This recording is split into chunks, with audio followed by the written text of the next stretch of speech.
Okay, good evening, everyone. We are on the record. Today is Monday, the 7th day of February in the year 2022.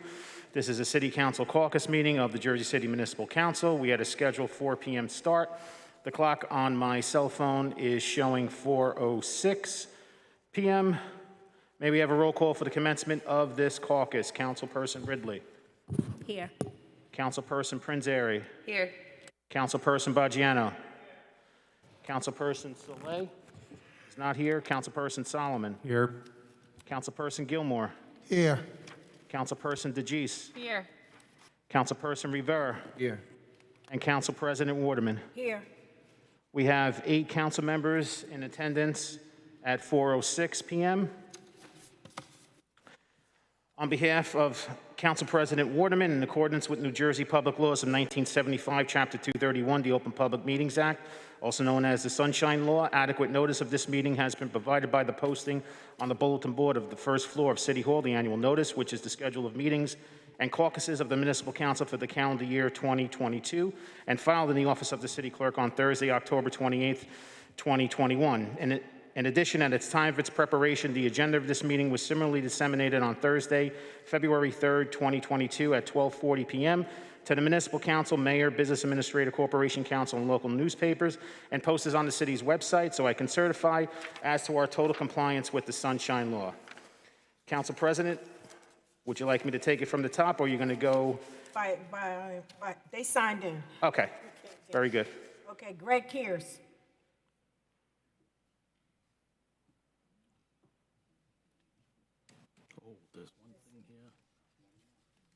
Good afternoon, Madam President, members of the council. I'm here today to speak on the first one, Ordinance 3422-015.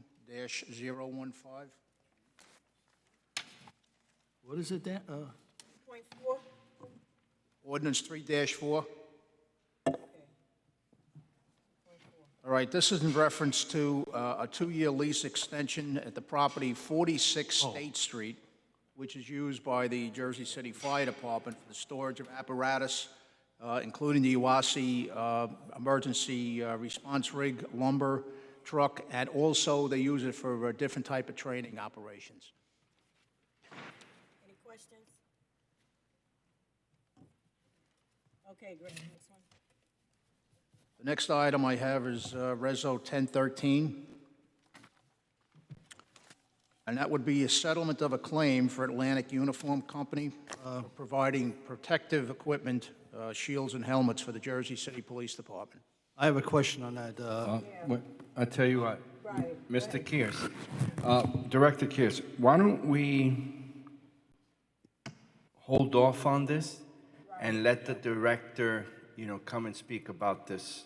Yeah. Let the police department, but the public safety guys come and speak about this. Okay, that's fine. The rest of them I have, Councilman, are public safety related, so you want to hold off on all of them? Yes, Yeah, Walter, all of them. Director, I just want to say something. I have the figures on these ballistic helmets and the figures on regular helmets, and there's quite a price difference, and I have all the information. I did quite a bit of homework on it the last couple of days. So, all right, Director? I will refrain from these and go directly to mine. Okay. Okay. Director, quick question. I'm sorry. Are these things going through OEM, or are you just presenting? No, in Director public Moody had safety asked guys? me to come down to, she knew I was coming here on my stuff. I Okay. had another appointment, so she asked me to speak on behalf of public safety. Okay. The remaining ones I have are associated with Public Works. Okay. Resolution 10-25, that's 22-108, and that will authorize an award of a contract to lease servicing DBA National Co-op for a 5-year lease on 8 Elgin Pelican P street sweepers. These will replace street sweepers that have been in service since roughly 2013 and are rapidly approaching their usefulness. The city had purchased some smaller sweepers a few years ago, Ravos. Unfortunately, they do not do the same, don't have the same capabilities as the Elgins, and this will put us back in to a full complement of street sweepers with little or no maintenance or breakdown issues. Any questions? These are the larger ones, correct? I'm sorry? These are the larger sweepers? Correct. Director, are you aware, do these sweepers, as well as the other ones in our fleet, do they have the attachments that allow them to manually come out and sort of clean the curb areas, and particularly when we have the bump outs? Not quite sure, Councilman, but I know the difference that in my tenure at DPW, I've seen these sweepers are pretty much the state-of-the-art that's used in all of the big cities, municipalities. They do have a capability to do with the large round brushes, clean at the curb line. I believe there is some extension of that brush as far as specific to the type of equipment you're talking about. I'm not quite sure. Sure, I mean, will you be able to just find out before Wednesday? Just because I think given the, we're putting more of these bump outs out and they're harder to clean, and we just want to make sure that the sweepers are equipped and our drivers are equipped to be able to clean those sort of sections of the street. Absolutely. Thank you. Next one is Resolution 1026. It's Resolution number 22109. This resolution will authorize a renewal of a contract with Lincoln Recyclables to provide disposal of various bulk waste items, including trees, appliances, and street sweeper debris. I had, Yeah, James. sure, the quick question was, Director, can you provide us with, I don't know, 2 or 3 years of data from the prior years of how much we recycled in each of these categories? Yep. Thanks. And also, so this is the debris that this is the recyclables that the city pick up and not regional industrial, correct? This is for large items, refrigerators, dishwashers, bulk equipment, different type of recycling. One is bulk waste, garbage. This is recyclable types of materials. It's not regional. In other words, anything that you put out your refrigerator, this is the company that would pick it up and recycle it. Yeah, I seen that. Any more questions? Councilman Salmon, that was 2 to 3 years on. How much we recycled in each of the categories? I remember in the contract, it's like, Christmas trees, bulk waste, sweeper waste. I forget, there are like 8 categories, I think, of waste. And just wanted to know how much we actually recycled in each of those categories. Okay, not a problem. And also, Greg, I'm new here, so forgive the questions. I just want to familiarize myself with the process. So we have this entity picking up recyclables. Would it be easier if this same entity managed all of the recyclings, or is it necessary to keep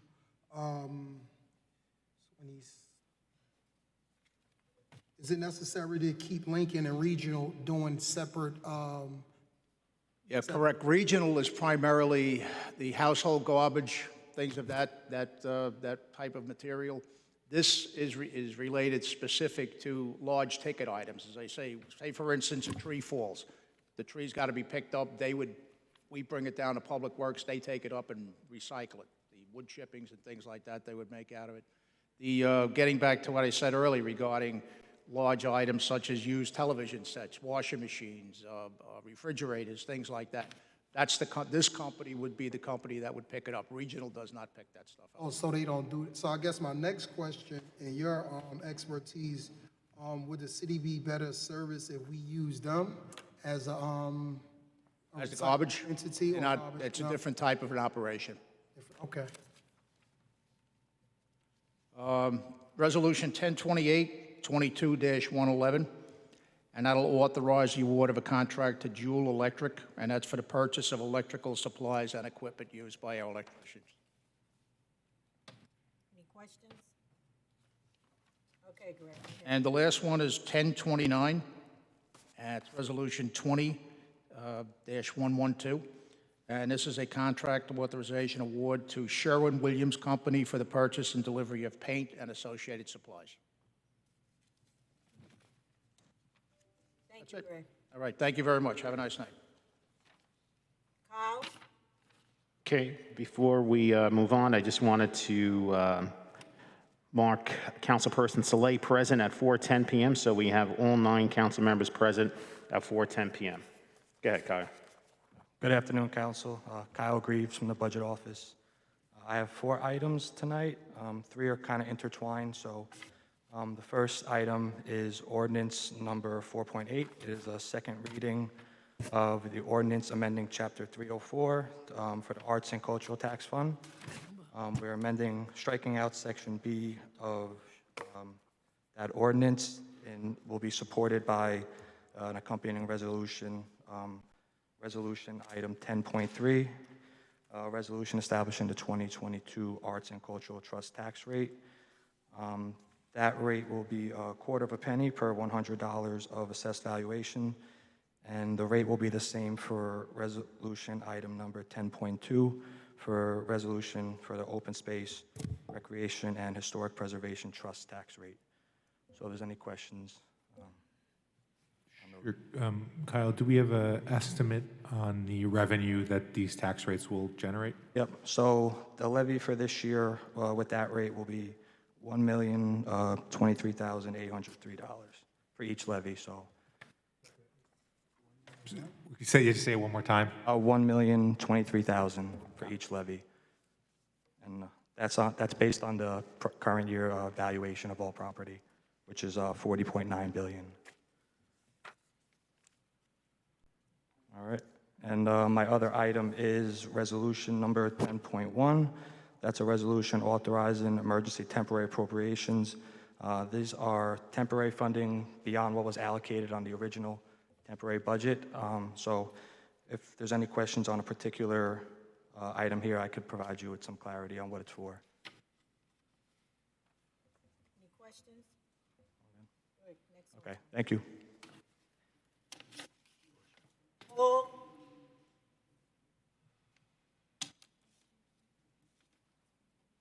Good afternoon, Council.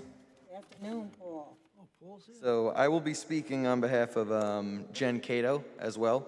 She just had three pretty quick, pretty straightforward ordinances, so we can go over those first, and then I also have a resolution.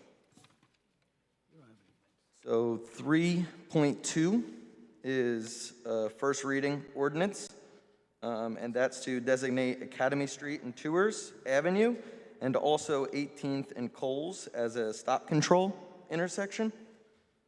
Now, both of these intersections are proposed to be all-way stops to improve pedestrian safety and traffic operations at these intersections. Crash history was reviewed, and engineering does agree with this.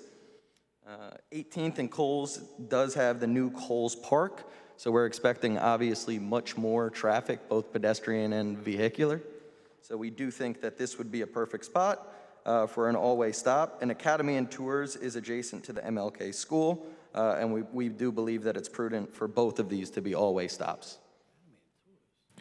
Is there any way we can have, seeing that kids is going to be at these intersections, the stop signs with the reflectors? Sure, those are called RRFB, Rapid Rectangular Flashing Beacons, and we can absolutely look into adding those as well. Can you say the acronym again? It's RRFB. It's one of the funky engineering acronyms. All right. But we can look into that for you, Councilman. Director, I appreciate the 18th and Cole stop sign. I just wanted, when we had the opportunity, to follow up on some of the other things we had talked about when we did a site visit there. I think it was in November. Yep. We had talked about restriping 17th and Coles and adding RRFBs there as well.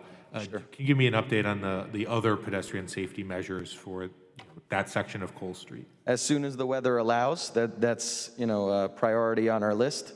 So as soon as it gets above 50 degrees, we can start striping again, and that'll happen as soon as the weather allows. Sure, and the RRFB, we did connect who does RRFBs with Jeff Reeves, who's going to be in charge of getting that installed again as soon as the weather allows.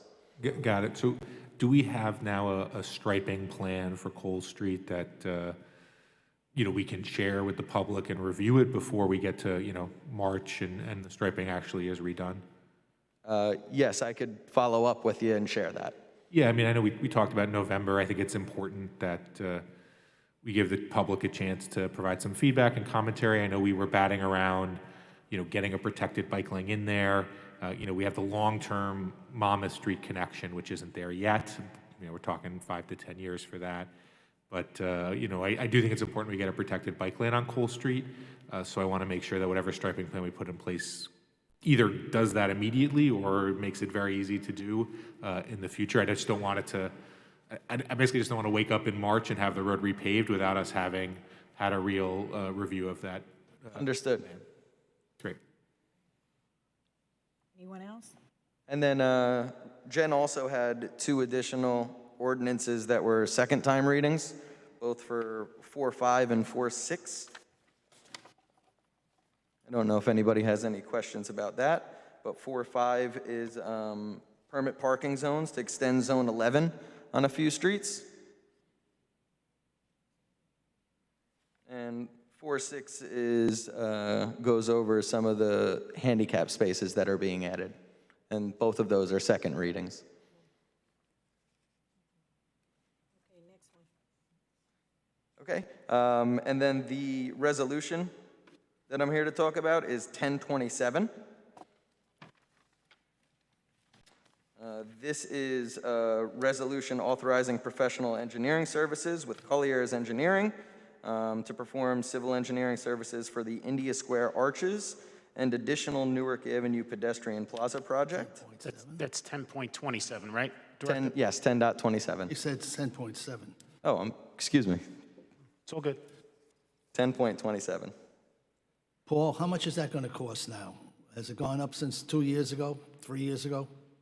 No, it hasn't gone up. The India Square actual material is going to be something separate.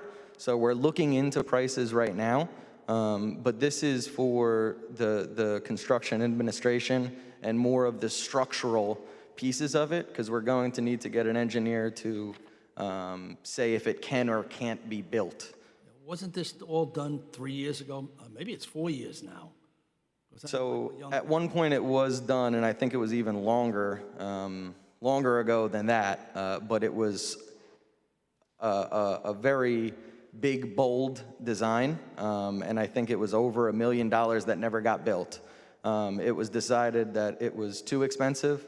Also, it wasn't feasible to actually build because of all the utilities in the street. There wasn't enough space to do this footing, this massive footing for this very heavy arch. So that got kiboshed many, many years ago. But now we're looking to do something that is more price efficient and something more reasonable, not something so heavy, not something so big and bold and pricey, something to really kind of bookend both of the India Square entrances, but do it at a very cost-effective manner. Anyone else? Thanks, Paul. Paul, before you go, you find out anything about the night work that we spoke about today? So I believe that's MUA work, and I did speak to Rich Hadis about it, and he was going to reach out to you to discuss how to best do the work. Well, the people over there do not want that work being done at night. I completely understand. We won't approve it until you say, what the best course of action is. Thank you, Paul. Thank you, Councilman. Thanks, Paul. Thanks all. Matt Ward.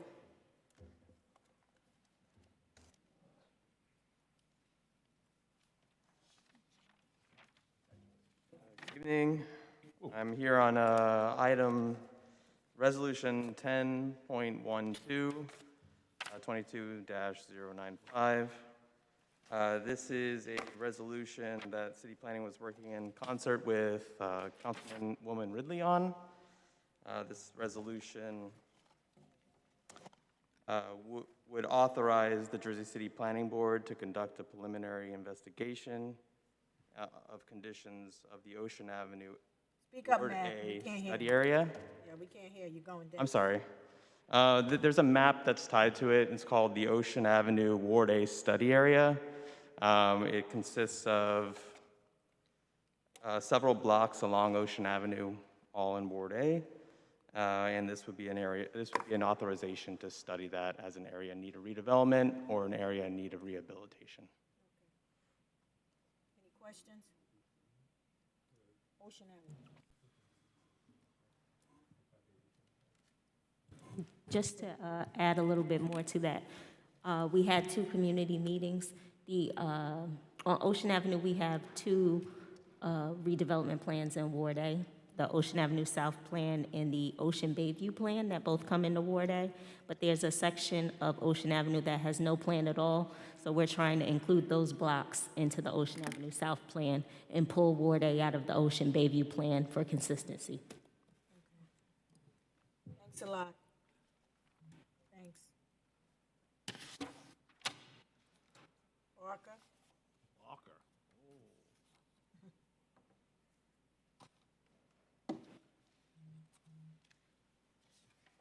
Good evening, Council President, council members. I'm here for item number 3.3, Ordinance 22-014. This is a first reading ordinance amending our previous Sidewalk Cafes ordinance. And the major changes here are that, one, in 2020, the council had voted on an ordinance to completely waive all fees related to sidewalk cafes and parklets in an effort to assist businesses as they were setting up their outdoor dining structures during the pandemic. And we had tied that with the governor's state of emergency order. It has now been almost 2 years since then, since all fees have been completely waived. And in the 2 years, we've seen in Jersey City at its height as many as 78 parklets on the ground, and this year as many as 56 parklets. We are putting together this updated fee schedule, which includes fees for both temporary, which would mean seasonal structures from the months of March to November every year for businesses that want to provide outdoor dining seasonally, or a permanent fee structure for businesses who have been providing parklets year-round. And the fee schedule includes a fee for both the permanent occupation of a standard parking space, whether that's a metered or non-metered parking space, as well as administrative fees that go into doing parklet reviews, inspections, et cetera. So you'll see in the ordinance itself a table with a fee schedule, and that includes all of these changes. And the only other modification in the ordinance language is the ability for a city agency or a utility to be able to access underground underneath a parklet if ever needed to for emergency work. Happy to answer any questions. Just for some context, the numbers that we base these fees on are what a standard parking meter generates in revenue per year, which is around $7,300 annually. And so the justification is just for the year-round occupation of a parking space, a business would pay that same amount to be able to use that space and to remove that one parking space from being able to use for vehicular purposes.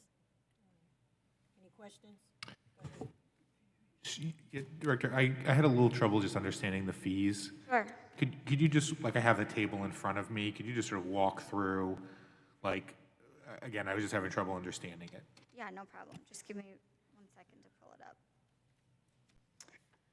Okay, so the first table you see is for a parklet type that would be a seasonal, which means that it would be on the ground from March to November of any given year.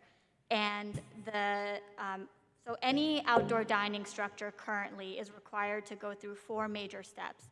The first one is to obtain a sidewalk cafe license, which authorizes a business to serve food and beverages outdoors.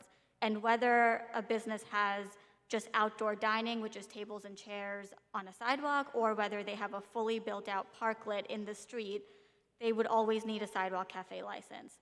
The second step is to get a parklet permit, which authorizes a business to use up the space in the public right-of-way in the street. The third step after that is if the parklet happens to have walls or any sort of enclosure, then they would need to get approvals from the building department or the construction code office for a roof or any sort of siding. And then the last step is if the parklet has any sort of heating or electrical element, then they would have to get the necessary approvals from Fire Code, the Office of Fire Code. So these fees reflect all of that. The parklet permit fee itself in a seasonal scenario is half of what the annual permit would be. So the annual permit is $7,300 based on what a meter would cost, and then the seasonal is half of that. And all of the other administrative fees related to inspections, review, et cetera, stay the same, whether it's a seasonal or a permanent. And if you'd like, I can go one by one if that would be easier, but that's the structure of the fee schedule. So the parklet permit at the very top, it says 3,650. That would be for the seasonal, which is half of what the annual would cost. On the next page or on the next table, the parklet permit is $7,300, which is for the annual permit. So there are two different types of permits.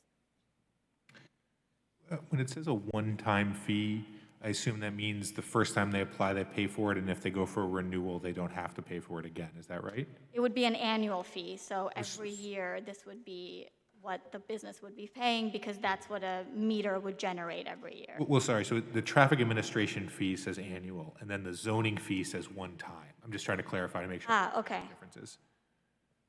Yeah, so assuming there's no change in the structure, then they would only be paying that for the first time. Okay, got it. And we can clarify that in the ordinance language. I'll make a note.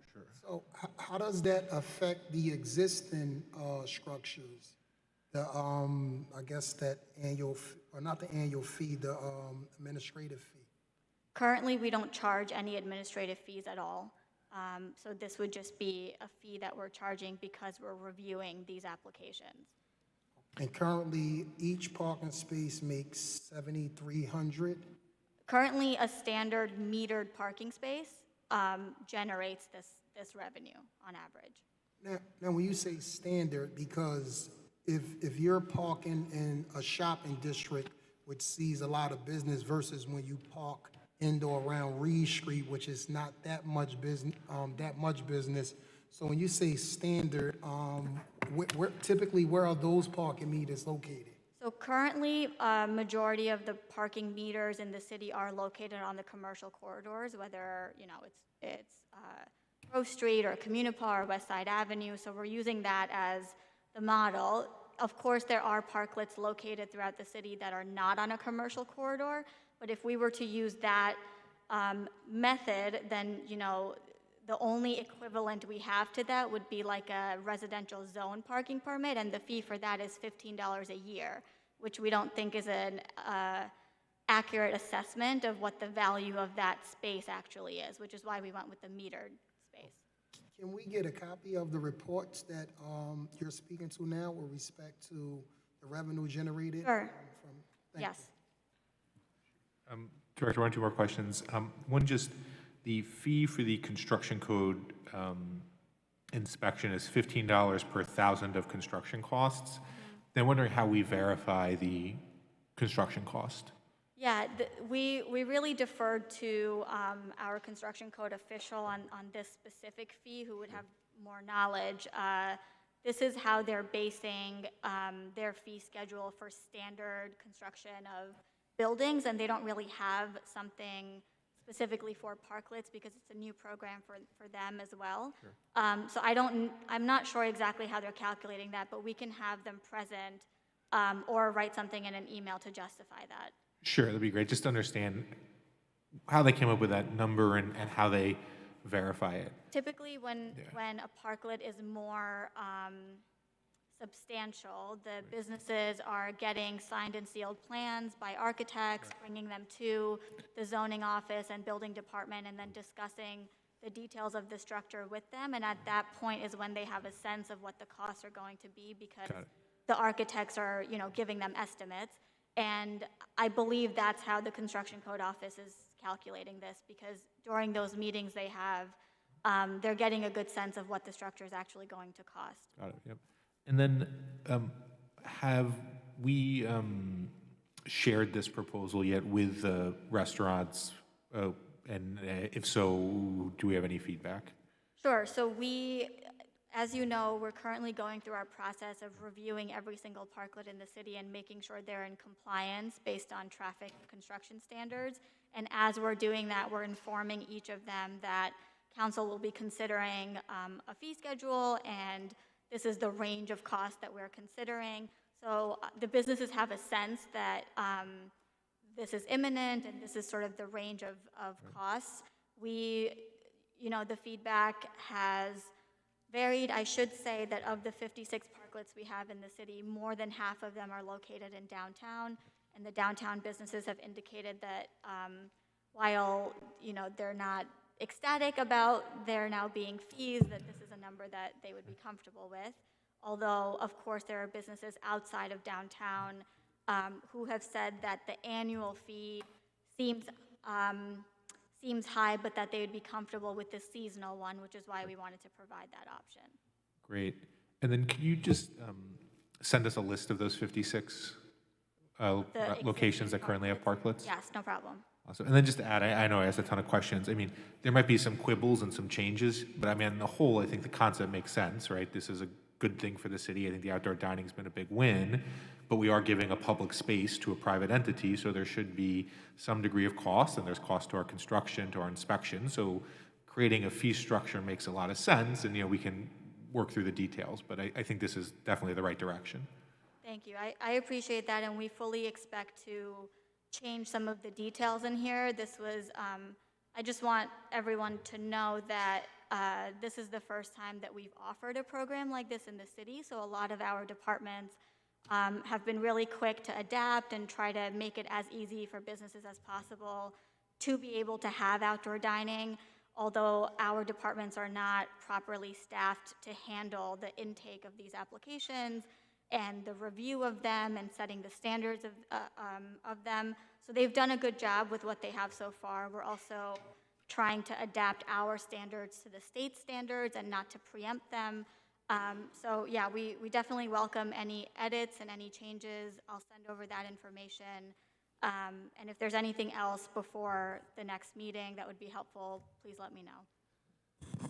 Thank you. I have a few questions. Sure. So if they have a seasonal permit, after the season's done, I assume they have to deconstruct their whole parklet, correct? Exactly. So what we suggested to businesses very early on, we provided a design guide that showed how they could provide a structure that's modular, so that instead of having to completely demolish it every time the season changes, they would just have it built in pieces that would snap together so that they could easily dismantle and store the parklet materials and put them back out in the spring. We also encourage this, and a lot of other cities are only offering a seasonal program, which has its benefits. During the snow season, for example, when you would want parklets removed from emergency snow routes, et cetera. So yeah, it ends up helping the businesses that want to take advantage of this when there's nicer weather out, but don't want to deal with the maintenance during the trickier winter months. And have we looked into making different zones? Because as you said, half of the parklets are downtown. For the Heights, we don't have that many, and it actually does help the community, even though you are removing a spot from the neighborhood. It does help to liven up an area and make it safer, and it's a value add to the community. Like New York Avenue and Franklin, they have a parklet, but I just think the cost is prohibitively high compared to the level of foot traffic, comparatively from downtown to the Heights. Like, there's not a lot of foot traffic in some of these areas in the Heights, and I just think that the barrier to entry, like, I would like for more parklets. I think it's an amazing idea, and I just think that having it cost that much would be a barrier to restaurants trying to get that. And if there's a way we could either reduce it or sort of, first time entry fee or something to allow the business to acquire, a Sidewalk Cafe license and a parklet, that would be incredible. Or even do zones based on density and based on foot traffic.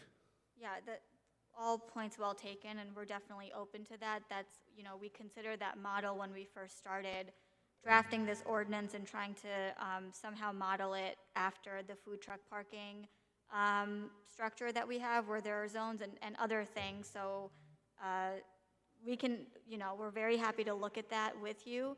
Right now, the urgency is that all of the businesses will be up for their license renewal on March 15th for this upcoming year, and so we wanted to make sure that whatever change we're making now is in place and is easy to understand as we take on this next year. And we don't want to be in a situation again where we get to the winter months and don't have a plan in place, and there are structural issues with the parklets. So, yeah, I mean, maybe we could talk offline about what the zones would look like before the second reading, and if it's a Maybe reducing the cost structure this year till we can figure out zones for next year, because I do understand that time is of the essence when it comes to, March 15th is around the corner. Yeah. So, Okay. happy to talk offline. Thank you. Thank you. Okay. Thanks a lot, Barbara. Thanks, Council President. Nicole? If you wouldn't mind, there's item 10.17, which is supposed to be for architecture, but I could cover that, or I could wait for when everyone else has gone up. No. You want to cover 10.17? Mm-hmm. Is he here? No. No. Okay.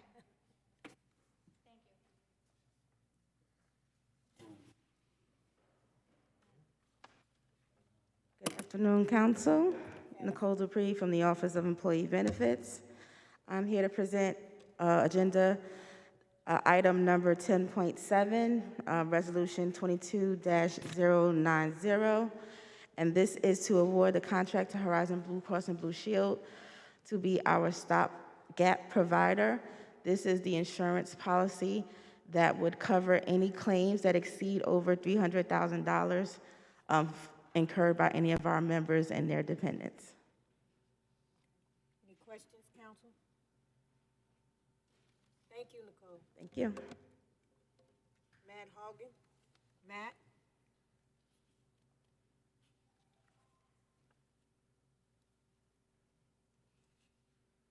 Good afternoon. Good afternoon. I have three resolutions related to the workers' comp program. 92 is for primary care physician to Care Point.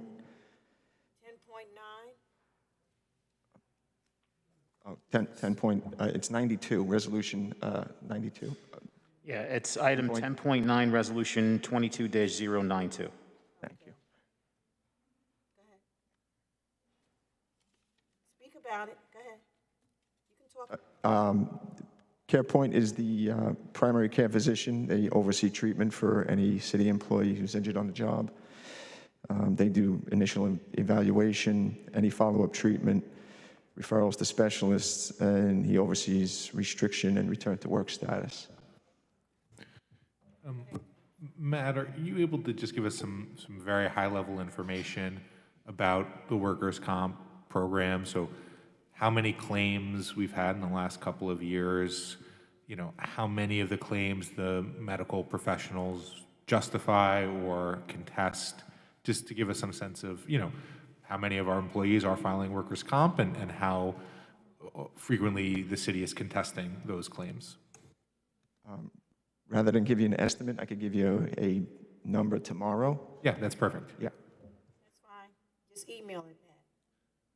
And is it broken down by profession or like by different departments, or is there like a breakdown based on that, or? Of claims? Yes. Yeah, it can be broken down by department. Nice. Is there any change from last year? In the contract price? No. Okay. Okay. What's the second? I have Resolution 113 for Chasen, Lamparello, Mallon, and Capuzzo. They are defense counsel in workers' comp claims. Which one is that? Number? 10.30, resolution 22-113.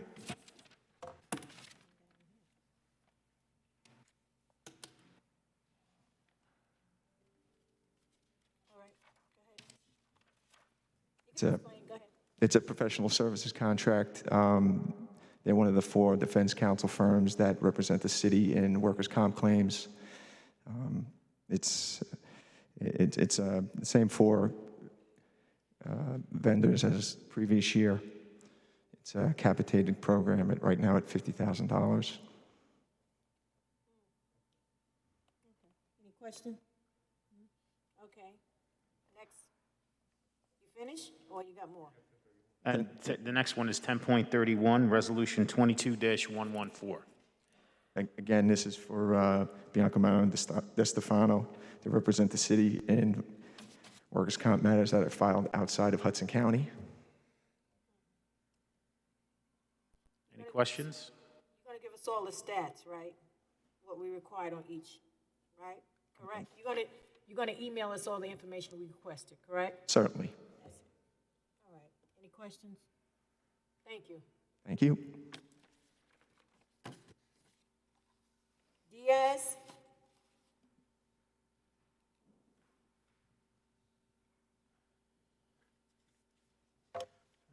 Good afternoon, Council. My name's Salo Diaz, Program Director for Community Development.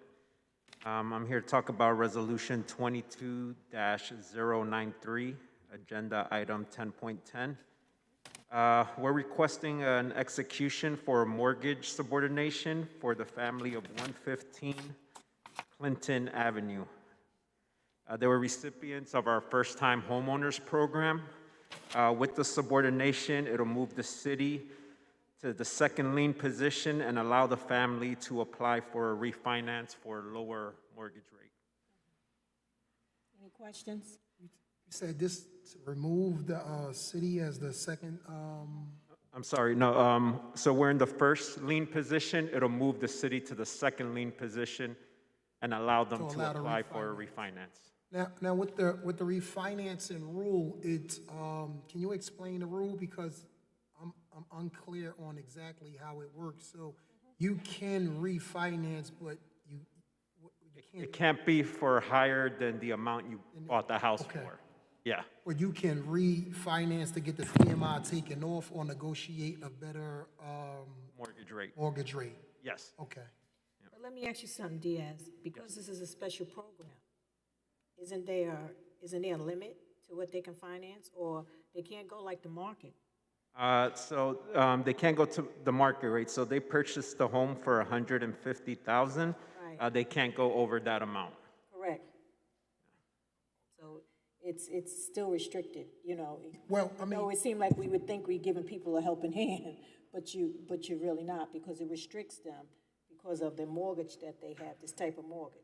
This is only for 10 years, which they're 1 year away from their 10-year mark. Right. So after that, they could refinance if they're allowed to at a higher amount. so is this the refinance to take the PMI off? Sorry, repeat that? Is this the refinance to do away with the PMI? No, they're just looking for a lower rate, and it just moves us to second position. So how does it work with the refinance for the PMI? That I would have to get back to you, because that's usually done after the 10-year maturity. Okay. Any questions? Thank you. Thank you. John?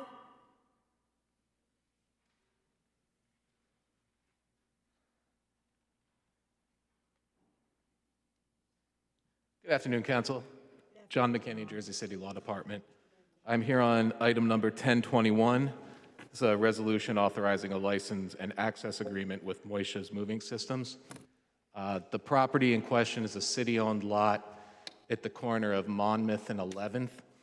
Moisha's owns a warehouse there, which I believe is used by Manna at the moment. It doesn't have street access. They have to access the loading bay doors by crossing over city property. This agreement puts in some indemnification language and other provisions to allow them to use the property and protect the city from liability. Does the city, is there a fee associated with the utilization of this area? There is no fee associated with it. Is this something of necessity, like they're like an easement of necessity, or what's, you know, I don't want to use that language, but. Yes, essentially that's what it is, but we're not providing an easement. We're keeping a tangible property right with the city rather than assigning a tangible property right to Moisha's. And John, what is the start and end date? The start would be execution, and it runs for 3 years. I believe we have a termination provision in it. I believe it's 30 days. I'd have to take a look at the agreement again, but I think it's a 30-day termination provision.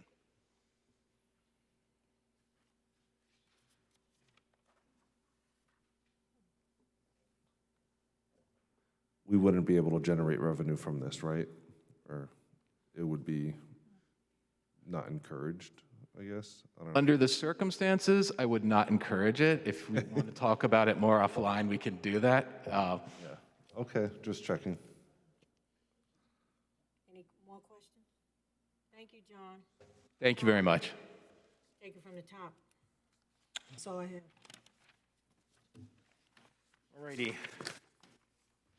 Moving on to our first reading ordinances, item 3.1, City Ordinance 22-012 is an ordinance authorizing the acquisition of Block 19002, Lot 7, more commonly known by the street address of 287 Pine Street, from the Jersey City Redevelopment Agency. Somebody? Hey, Council, I got to represent this. So this is 287 Pine Street, also known as Dr. Edwards Park. So in the middle of the park, there was a private parcel adjacent to the basketball courts, if you're familiar with the facility.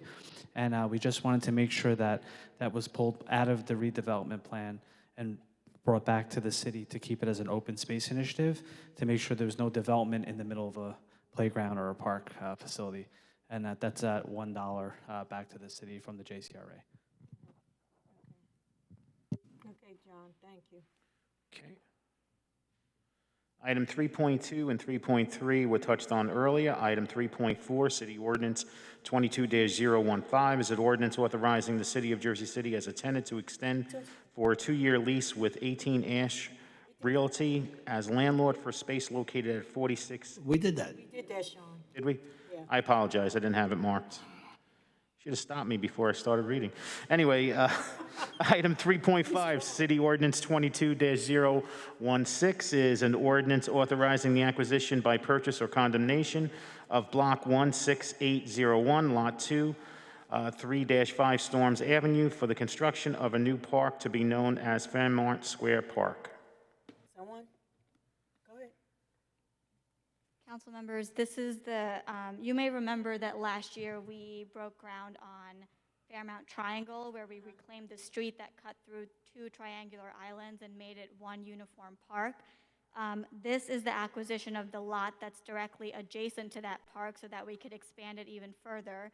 The property owner was interested in selling, and we were able to acquire both this piece of property as well as the next ordinance, which talks about a sliver of land that's owned by the New Jersey DOT. So the private property would be acquired for a price of $275,000 from the city, and the DOT-owned land would be a nominal $1 transfer.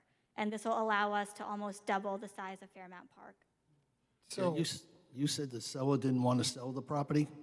They wanted to sell the property. Oh, they wanted to, okay. Yes, and they preferred, they have strong roots in Jersey City. They preferred for it to go to the city for community benefit as opposed to a private owner.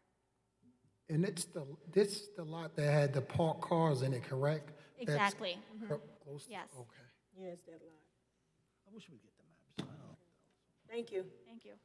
Go ahead, Sean. Okay. Item 3.6, ordinance number 22-017 is an ordinance authorizing the City of Jersey City to purchase from the State of New Jersey Department of Transportation real property known as parcels 28, 29, 30, 31, 32, 33, 34, 35, 36, 37, 38, and 40 on the NJDOT maps. What's the address of that? Right. Next, we have. Oh, hold on, Sean. Sure. Do we have the locations of the numbers, The addresses. the addresses?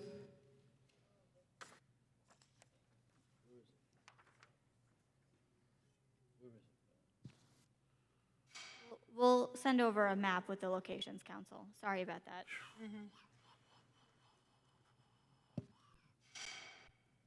do we at least know if, because the numbers in sequential order are that doesn't necessarily mean the properties are next to each other, correct? Yeah, I think there's actually, I may have misspoken, and this isn't the DOT property I was referring to. Sean, could you see who the staff contact is?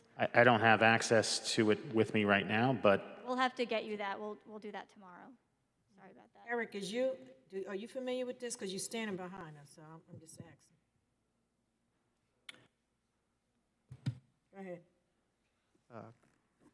Afternoon, everybody. So these little parcels don't have addresses. They don't have lots. They're just slivers of corners, parts of intersections that the DOT took a while back to make adjustments to the roads, and they neglected to give them back to the city. So this ordinance is just a cobbling together of a whole lot of little pieces that are in Article A. Am I saying that right? Where in that attachment to this ordinance, you'll see there are little triangles, little squares, little.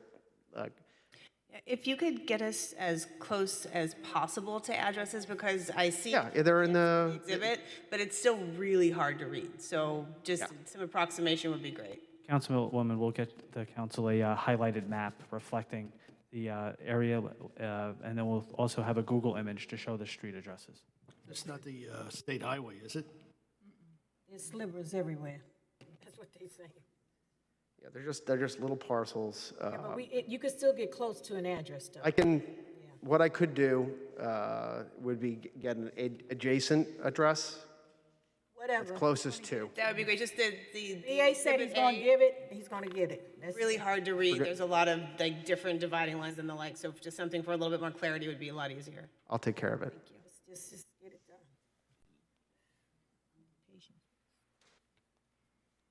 Go ahead, Sean. Okay, item 4.1, City Ordinance 22-004 is a vacation ordinance of the Municipal Council of the City of Jersey City to vacate a portion of 13th Street between Provost Street and Barnum Street in the City of Jersey City and County of Hudson in the state of New Jersey. Item 4.2, Ordinance number 22-005 is an ordinance authorizing the execution of a deed of easement with 14 Florence Street Corp., permitting the developer to make improvements on a portion of 12th Street public right-of-way in the area of Provost Street and continuing in the area adjacent to the north side of Newport Parkway in connection with the construction of the new public pedestrian walkway. Anyone? Anyone? Let's go. Go ahead, Sean. Item 4.3, City Ordinance 22-006 is an ordinance by the Municipal Council of the City of Jersey City vacating a portion of Bleecker Street, Jersey City, New Jersey. Any questions? Okay, item 4.4, City Ordinance 22-007 is an ordinance amending Chapter 53, Personnel, Article 7, Workplace Regulations, Section C, Compensation, and Article 11, Fixed Salaries to modify the salary and employment benefits for full-time and part-time aides to councilpersons of the City of Jersey City pursuant to state law. Council members, that's something I left a copy on top of your items this afternoon. I didn't have the time to update the file online, the ordinance online, but if you call your attention to the bolded items that are making the change. Where's this? I think the first change, if you can correct me if I'm wrong, is 53-7 Workplace Regulations. Item C is where the bold is, and that's on your 4th page of your document. Now, the reason for this change was because after we presented at first reading last time, I went back and checked, and it turns out the employee manual for the city defines a full-time employee as 25 hours per week. The state statute, the portion of the Faulkner Act that allows the council to expand its number of aides, does not define what a full-time or part-time employee is by number of hours. So for the sake of being consistent with our own promulgated policy, we changed that to 25 or more hours as the definition of a full-time employee. However, we did include language that said if, in the event a future council administration wants to change the definition of full-time employee, it would revert the number of hours to what the definition of a full-time employee would be if that change is promulgated.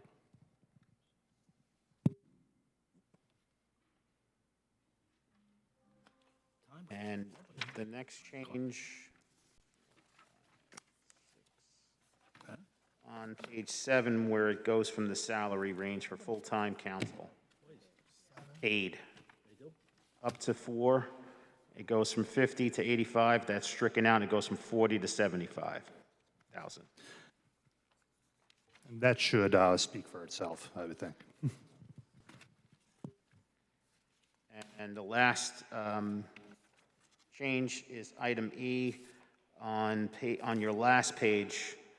It's in bold. It's on the top of the page. Corporation Counsel, are these changes substantial? These changes merely clarify questions of policy that already exist with the city, as well as the downgrade in policy does not encumber the city, the downgrade of the salary range does not encumber the city to additional expenses, and the setting of the salaries by the council people for their own aides, that's, again, a matter of discretion within the council that does not constitute a substantial change. Okay. Thank you. Yeah, Solomon, were you aware of all these changes? Yes, so this was sent to everyone, I think, on Thursday in the memo. And All the changes? sorry? You agree with all the changes? I do. I agree with all of them. I think I did not hear any negative feedback, but obviously if anyone has any issues, please let me know and we'll adjust. So just for the record, we will need a motion to amend, and then a second, and then we'll vote on the amendment, and then we'll vote on the consideration and adoption of the ordinance. Got it. Thank you, Clerk. Thank you. Okay, item 4.5 and 4.6 were touched on earlier. 4.7, City Ordinance 22-010 is an ordinance adopting amendments to the Morris Canal Redevelopment Plan regarding the creation of the Berry Lane Park North Zone, 417 Communipore Avenue, Block 18901, lots 23 and 29, and remand per September 23rd, 2021 court order. Yes, Sean, just so the record reflect, I'm gonna have a meeting with the developer tomorrow. I am gonna request, when the time presents itself, to table this, just so we can have more clarity and more community input. You requested it to be pulled. Huh? You said you requested it to be pulled, right? No, so I'll wait till Wednesday. I'm gonna meet tomorrow, and then I'll wait till Wednesday. Okay, you're gonna meet tomorrow? Yes. Okay, after tomorrow, okay. So leave it on until, Can you let us know, can you give us like a heads up on the outcome of that your meeting? meeting, Definitely. and attendance too at that meeting. Okay? Okay. Make sure we have the attendance too, how many people show. Go ahead. Okay, we have 3 public speakers. I am going to get the first name of the last public speaker that's listed. Unfortunately, they didn't include it when they signed up to speak, but I will obtain that. Any questions on communications, petitions and communications, items 6.1 through 6.5? There are no officer communications or reported directors at this time. We have our claims list, and moving right on to our resolutions. Items 10.1 through 10.3 were touched on earlier. Item 10.4, Resolution 22-087 is a resolution authorizing the payment of a claim submitted by Gluck Walrath LLP for providing professional service agreement. If you have any questions, just interrupt me. Item 10.5, Resolution 22-088 is a resolution honoring the loving memory of Reverend Dr. Lee Marie Olote. I could be mispronouncing that, and I apologize if I am. Item 10.6, Resolution 22-089 is a resolution appointing Tricia Greco as tax collector of the City of Jersey City. Item 10.7 was touched on earlier. Item 10.8, Resolution 22-091, is a resolution authorizing the award of professional service contract to Strulich Giulio and Twin Borough PT Associates to provide physical and occupational therapy for city employees injured on the job. I have a question on that to the BA. With respect to 10.9, so if a, and just correct me if I'm wrong, if an employee gets injured on the job, let's say an ambulance gets called, they don't take that employee to CarePoint. They take that employee to the Jersey City Medical Center. So what happens there?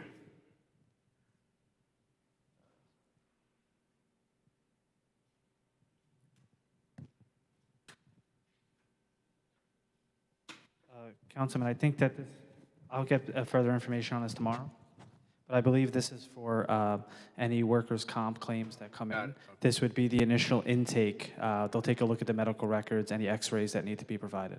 I got it now. I don't need anything else. So, for 10.8,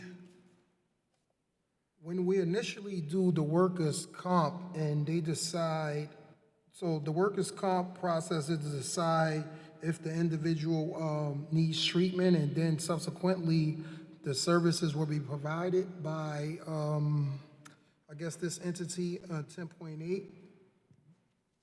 That's correct, Councilman. So after the initial assessment's done, sometimes it's required that the individuals need shots for pain management, physical therapy, certain prosthetics or braces. That would all be administered through this third-party contract.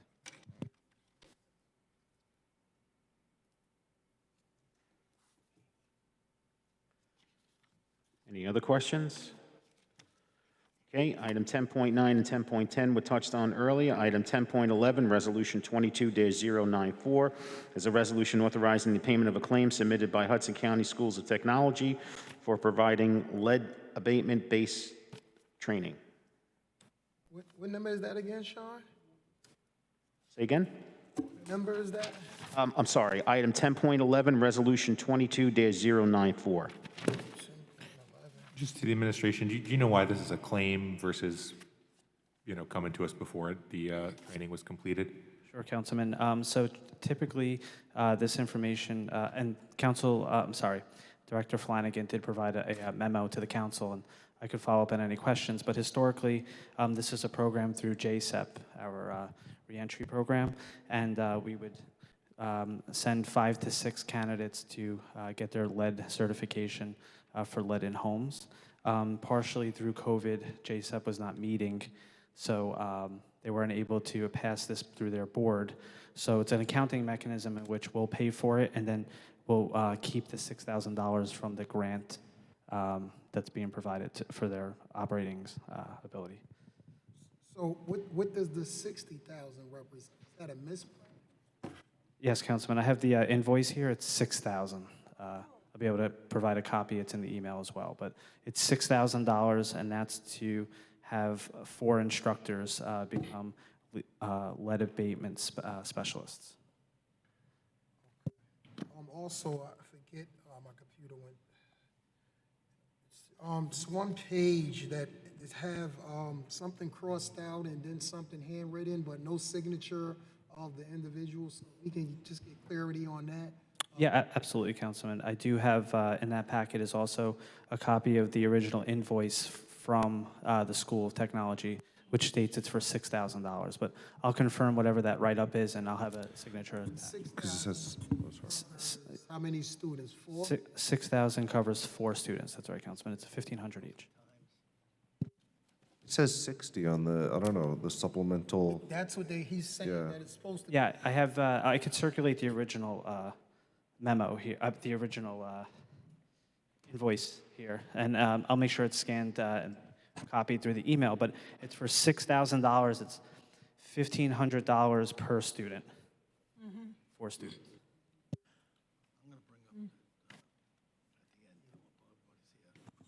And so we will withhold 6,000 from JSEP. Correct. As we remit monthly payments, we'll redact that from the grant award.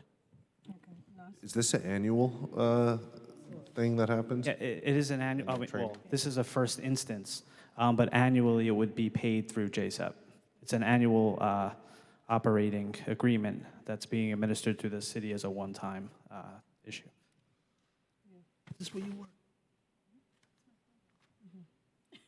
Do we have stats on the amount of lead that's remediated throughout the city in terms of, this program? What the, I can get you some data points prior to Wednesday, and I'll make sure the information that has 60,000 reflected on it is updated and signed on by Director Flanagan. Thank you. Thank you, John. Okay. Item 10.12 and 10.13 were touched on earlier. Item 10.14. 10.13 was not. Oh, sorry. 10.13. I had it marked off. You know what, I think they Sean? initially weren't tried here. to. They go ahead. weren't here. So BA, if you can That'll let be them. withdrawn. That'll be withdrawn. Be withdrawn? Public Okay. safety, yeah. I apologize. Thank you. All right, so item 10.14, Resolution 22-097 is a resolution authorizing the award of a contract to Winter Ford for the purchase and delivery of 3 2022 police interceptor. That one is withdrawn as well. Withdrawn as well. All the public safety, Sean. All public safety. Okay. As we go through them, I'll just declare that they're withdrawn for the council. So the next one, 10.15, that's also going to be withdrawn? Correct, council. Correct, Sean. And As well as 10.16? 10.16. Yes. Yes. And 10.17 is still on, correct? We'll withdraw that one as well. Okay. And moving on to 10.18. 10.18 is Resolution 22-101 is a resolution authorizing the closed session of the Municipal Council February 14th, 2022 at 11 a.m. to discuss issues relating to pending litigation. This may look familiar because there was a resolution on the last meeting to authorize this closed session. However, the language of the resolution stated that it would be done as a virtual meeting. Speaking to the council president, we decided that it would be done in person, which unfortunately required a new resolution, and this is that resolution.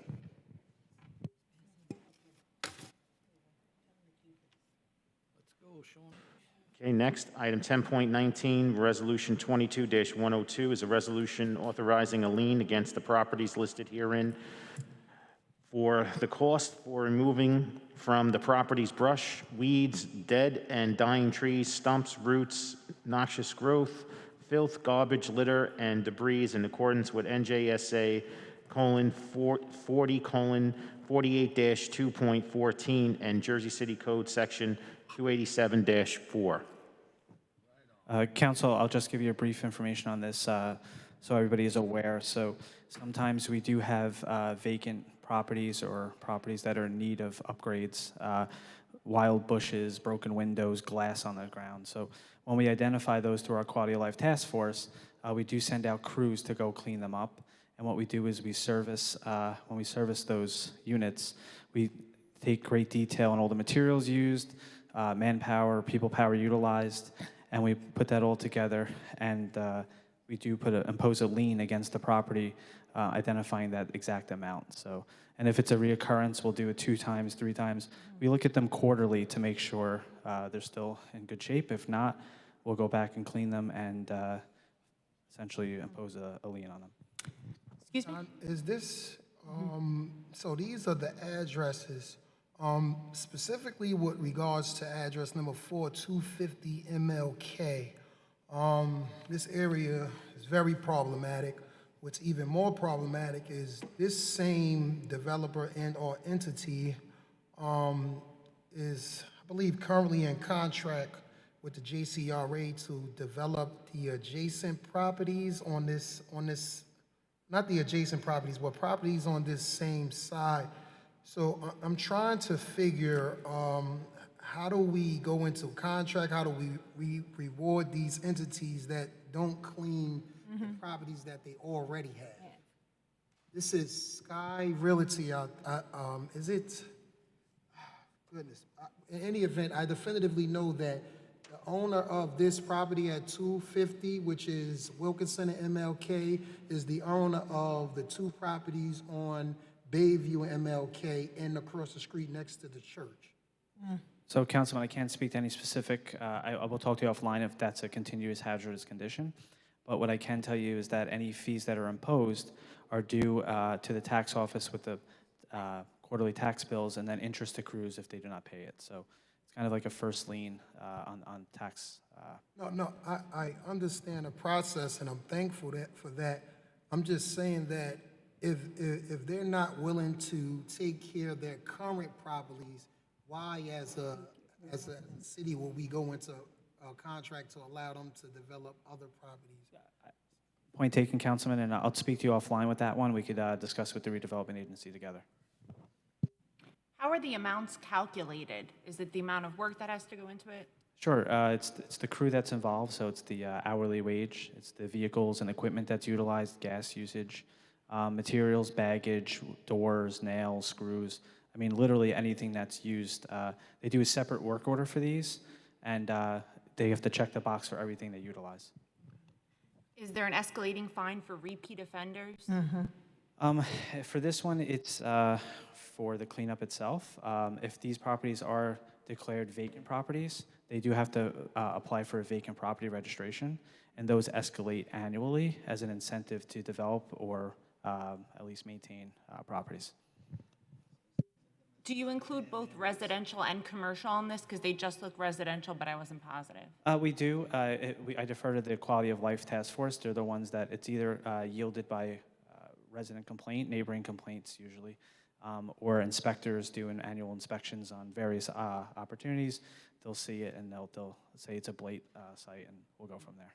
And my last comment was other mid-sized cities also add an administrative fee on top of this.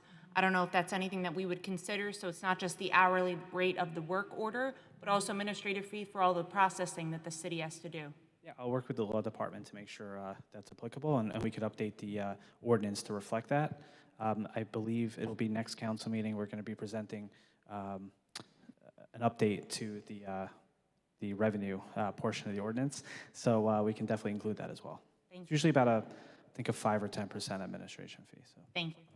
John, one more question. So let's say said entity, 250 MLK LLC, they have this property, they incur these liens, and the developer decides to change it to 250 MLK Drive LLC. Does that lien, does it follow over? Yeah, it would be on a deed claim, and anywhere that would move, it would have to be settled prior to a change of ownership. So it's basically equivalent to as if you had a lien on your property taxes. Wait, John, I want to ask you a quick, I want to go back to 10.17. I just want clarity here. It's a grant that we accepting. You want to withdraw that, and why? Council President, this was the one that Barca had asked to represent, and Mr. Weller wasn't available tonight. So Okay, this is the one. yeah, yep.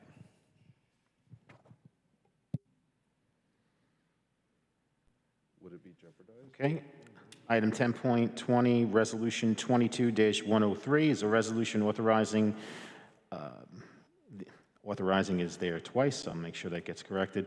The execution of an amendment, number 1, to bulk water agreement between the Township of Montville, the Jersey City Municipal Utility Authority, and the City of Jersey City to increase the daily limit of bulk water purchase from 2 million gallons per day to 3 million gallons per day, and the annual minimum purchase to 2 million gallons per year.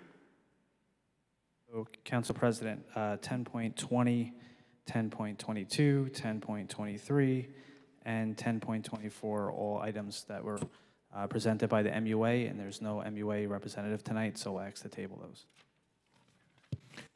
Can I just make an additional point? You know, as many of the council know, we've been having the Suez hearings.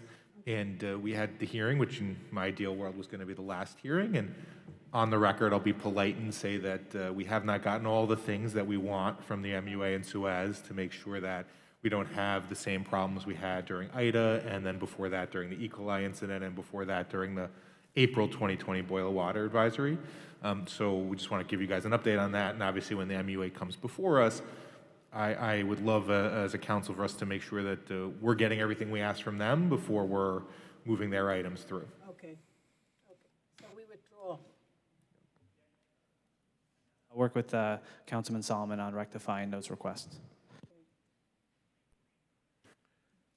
So just for the record, we're withdrawing 10.20, 10.22, 10.23, and 10.24? That's correct. Thank you. Righty. Moving on. Items 10.25 through 10.31 were touched on earlier.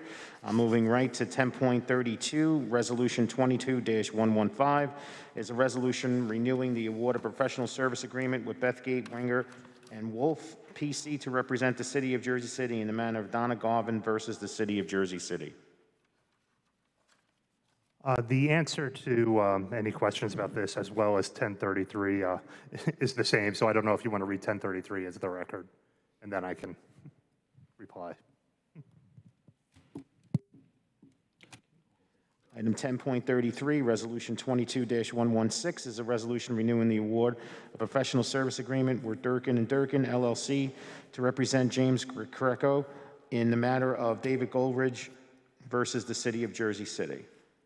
These matter, the items from Resolution 22-115 and 22-116, both of those matters are still in the discovery phase. There's no resolution, I would say, imminent on the horizon with either one.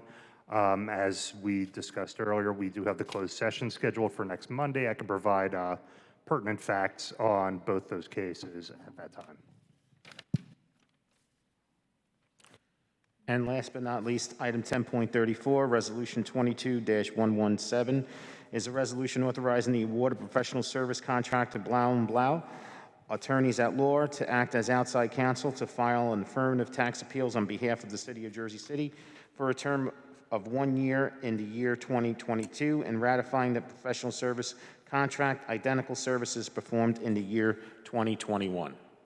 Thank you, Sean. So I'll represent this one as administration. So this is a 1-year renewal for Blau & Blau. These are tax property assessors that we've contracted with over the last 2 years, also known as reverse tax appeals, in which they represent the city on cases. And it's not of charge to the city. What they do is they provide evidence in court that there should be an adjustment to assessments, and they get a percentage of the claims for the first year. And then after that, it's just additional revenue for the city. So it's no cost to the city, and they haven't been provided any new addresses. This is existing work that's in the tax courts at the state.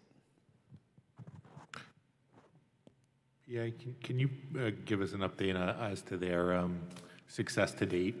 Yep. So, you know, what properties have they filed the reverse appeals for? What have the outcomes been? Yeah, absolutely, Councilman. I'll be able to provide a manifest of that. Just before I do provide that, a lot of them are still pending in tax court. Obviously, with COVID, some tax court stuff was suspended, but at least an active list of what was resolved, what they're working on, and what they haven't even started yet. Great, thanks. Okay. Motion. That being said, may I have a motion to adjourn at Sean, can you hold on a 5:24 p.m.? I heard a motion made by Councilperson Wait a minute, Sean. Rivera. Sean, Can you hold on a second? Sean, one moment. I just want to say something while we have everybody here, all the council people, the lawyers, and everybody else. For the last 4 weeks or so, we've been having meetings with directors, closed session meetings with directors. And as far as I'm concerned, and I think some of the other council people are concerned, nobody seems to be listening to us.